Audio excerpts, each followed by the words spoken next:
आप देख रहे हैं डार्क फाइल्स। तो चलिए बढ़ते हैं आज की इस कहानी की ओर। कालगंज बस स्टॉप से मैं बस में सवार हुआ। बस में लोग तो थे मगर काफ़ी कम, या यूं कहें तो उंगलियों में गिना जा सके, बस इतने ही लोग थे। खैर, मैं एक सीट पकड़कर बैठ गया। रात का वक्त था और चारों तरफ सिर्फ अंधेरा ही छाया हुआ था। और तो और रास्ते पर भी स्ट्रीट लाइट का कोई नामो निशान नहीं था। चांद की रोशनी से ही अगल बगल का सब कुछ नजर आ रहा था। हम जिस रास्ते पर फिलहाल आगे बढ़ रहे थे वो रास्ता थोड़ा जंगली किस्म का था। रास्ते के दोनों बाजू बस घने लंबे पेड़ ही नजर में आ रहे थे। बस में मौजूद सारे मुसाफिर नींद के आगोश में थे। उन सभी की नींद तब टूटी जब ड्राइवर ने एक झटके से ब्रेक लगा दिया। अचानक ब्रेक लगने से मैं तो कुछ हद तक संभल भी गया, मगर जो मुसाफिर सो रहे थे उनको संभलने का मौका ही नहीं मिला और कुछ तो नीचे ही गिर पड़े। जैसे तैसे धीरे धीरे सब होश में आए तो ड्राइवर पर चिल्लाने लगे। तभी ड्राइवर बोला, अरे मेरी कोई गलती नहीं है, सामने रोड पर देखो, अचानक इतना बड़ा पेड़ गिर जाएगा तो ब्रेक मारना ही पड़ेगा ना। ड्राइवर के कहने पर सब अपनी सीट पर से उठकर सामने की तरफ देखने लगे तो सच में रोड के बीचों बीच एक बहुत ही बड़ा जंगली पेड़ गिरा हुआ था। उस पेड़ को देखकर एक मुसाफिर ने कहा, हम 5-6 लोग तो हैं, चलो मिलकर हटा देंगे पेड़ को रास्ते से। उस आदमी की बात सबको ठीक लगी, लिहाजा हम सभी बस से उतरकर उस पेड़ को हटाने की कोशिश करने लगे। मगर वो पेड़ इतना भारी और बड़ा था कि हम सब लोग मिलकर भी उस पेड़ को हटाना तो दूर हिला भी नहीं सके। जब बहुत कोशिशों के बाद भी वो पेड़ नहीं हिला तो एक दूसरे आदमी ने कहा, देखो ये पेड़ तो हिलने वाला नहीं है। ड्राइवर साहब, एक दूसरा रास्ता है ना, वो जंगलों वाला। ये सुनकर ड्राइवर बोला, दिमाग ठिकाने पर तो है आपका? उस रास्ते पर इस वक्त अगर जाएंगे तो कोई जिंदा नहीं बच पाएगा। इस पर मैंने कहा, क्यों, क्या उस रास्ते पर जो हमें मार डालेगा? तो ड्राइवर बोला, वो रास्ता शापित है, शापित। भूत भटकते उस रास्ते पर, नहीं जा सकते उधर से। इस पर सारे मुसाफिर ड्राइवर के ऊपर एक एक अपना गुस्सा झाड़ने लगे और बोले, तो अब यहाँ पर क्या करेंगे हम लोग? चुपचाप चलो वरना ठीक नहीं होगा। ड्राइवर बेचारा अकेला आदमी था। डरा धमका कर सारे मुसाफिरों ने उसे उस रास्ते पर चलने के लिए राजी करवा ही लिया। खैर, हम सभी वापस बस में आकर बैठ गए और ड्राइवर ने बस को पीछे की ओर मोड़ लिया।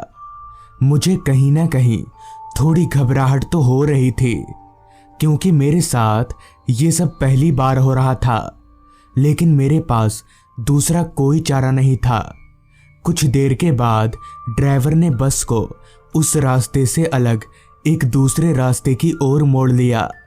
उस रास्ते का जैसा नाम था जंगली रास्ता, असल में बिल्कुल वैसा ही था वो रास्ता।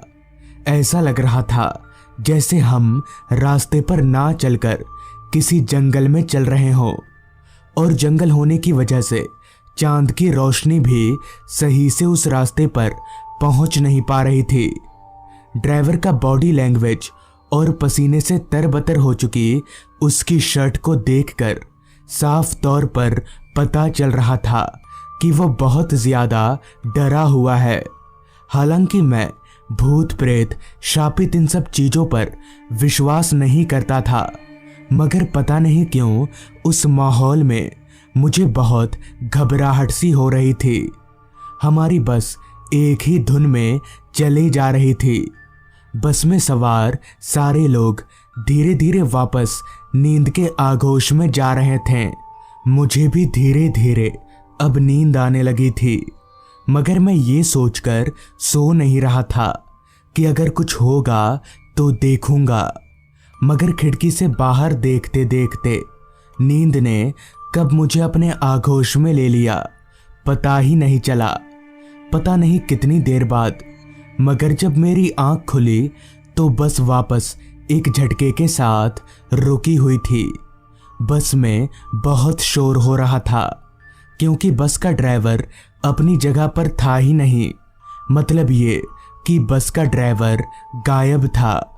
तभी एक आदमी ने कहा, अरे ये ड्राइवर कहाँ चला गया यार, चलो बाहर निकल कर देखते हैं। इस पर दूसरे आदमी ने कहा, हाँ हाँ चलो जल्दी, कहाँ चला गया ड्राइवर। जिसके बाद हम सारे लोग बस से नीचे उतरे। हम सिर्फ 4 या 5 लोग ही रहे होंगे और वो जंगल बहुत घना था। हमें कुछ समझ नहीं आ रहा था कि अब इस ड्राइवर को कहाँ और कैसे ढूंढे। अभी हम लोग ये सोच ही रहे थे कि तभी हमें ड्राइवर के चीखने की आवाज़ सुनाई पड़ी। चीखने की आवाज़ जंगल के कहीं अंदर से आ रही थी। तभी मैंने कहा, अरे चलो जल्दी, लगता है ड्राइवर किसी मुसीबत में है। इतना कहकर हम सारे लोग आवाज़ की ओर भागे। भागते भागते हम जंगलों के अंदर पहुंच गए, मगर तब भी ड्राइवर के चीखने की आवाज़ आ ही रही थी। लिहाजा हम लोग आवाज़ की ओर भागते रहे। जंगल में पूरा अंधेरा छाया हुआ था, लिहाजा हम सब ने अपने अपने फ़ोन की फ्लैशलाइट जला ली और आवाज़ की तरफ आगे बढ़ते रहें।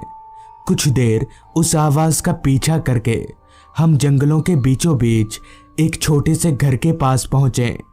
मैं अभी उस घर की तरफ जा ही रहा था कि तभी पीछे से एक आदमी ने मुझे टोकते हुए कहा, रुको, ऐसे इस घर के अंदर जाना ठीक होगा? इससे पहले कि मैं उस आदमी को इस बात का कोई जवाब दे पाता, घर के अंदर से फिर एक बार ड्राइवर की चीख सुनाई पड़ी। मुझे उस आदमी को जवाब देना ज़रूरी नहीं लगा, इसलिए मैं बिना कुछ बोले ही उस घर के टूटे हुए दरवाजे को सरकाकर अंदर घुस गया। मेरे साथ ही साथ 2 और लोग अंदर आए। वो घर बाहर से जितना छोटा लग रहा था, अंदर से उतना ही बड़ा था। इसलिए हम सब लोग आपस में अलग अलग होकर ड्राइवर को ढूंढने लगे, मगर ड्राइवर हमें कहीं पर भी नज़र नहीं आ रहा था। कुछ देर तक ढूंढते रहने के बाद ड्राइवर हमें उस घर के एक कोने में बेहोशी की हालत में मिला। हम लोगों ने मिलकर किसी तरह से ड्राइवर को होश में लाया और पूछा, तुम यहाँ पर कैसे आ गए? इस पर ड्राइवर बोला, पता नहीं, एक औरत ने बस रुकवाया था। उस औरत का चेहरा बहुत डरावना था। फिर मुझे कुछ याद नहीं, मेरी आंख अभी खुली।